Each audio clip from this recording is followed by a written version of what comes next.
उपेंद्र कुशवाहा का टक्कर सीधे पवन सिंह से। काराकाट में किसका खेल बिगाड़ेंगे भोजपुरी के पावर स्टार। आइए इस वीडियो में जानिए सारे सवालों के जवाब। भारतीय जनता पार्टी यानी बीजेपी ने भोजपुरी गायक और अभिनेता पवन सिंह को पश्चिम बंगाल की आसनसोल लोकसभा सीट से टिकट दिया था। पवन सिंह ने आसनसोल से चुनाव लड़ने में असमर्थता जता दी थी। अब पवन सिंह ने बिहार की काराकाट सीट से चुनाव लड़ने का ऐलान कर दिया है।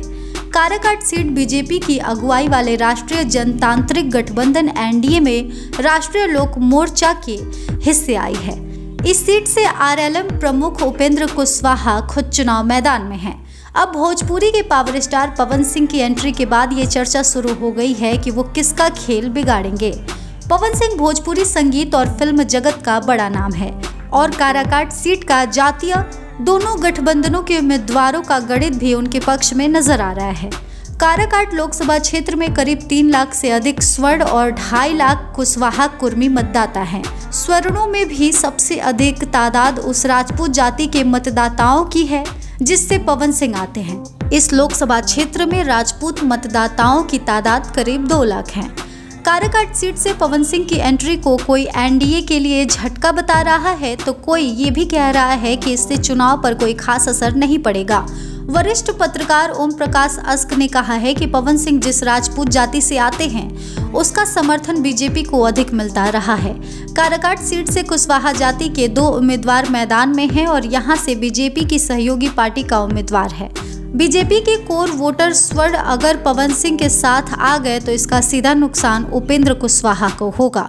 एनडीए की ओर से आरएलएम प्रमुख उपेंद्र कुशवाहा मैदान में हैं। इंडिया ब्लॉक की बात करें तो यहां से सीपीआई एमएल ने राजा राम सिंह कुशवाहा को उम्मीदवार बनाया है।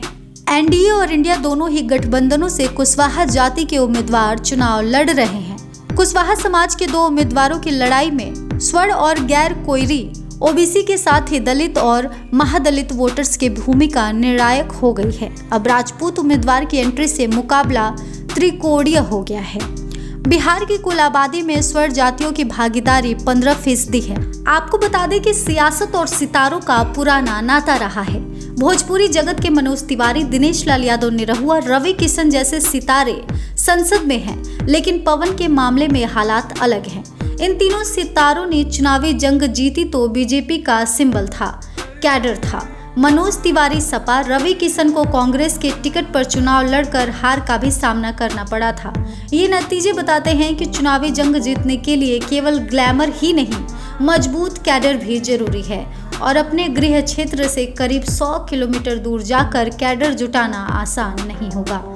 इस वीडियो पे आपकी जो भी राय है कमेंट सेक्शन में जरूर बताएं और इस तरह के तमाम अपडेट्स से जुड़े रहने के लिए करारा न्यूज़ डे एंड नाइट को सब्सक्राइब करना ना भूलें।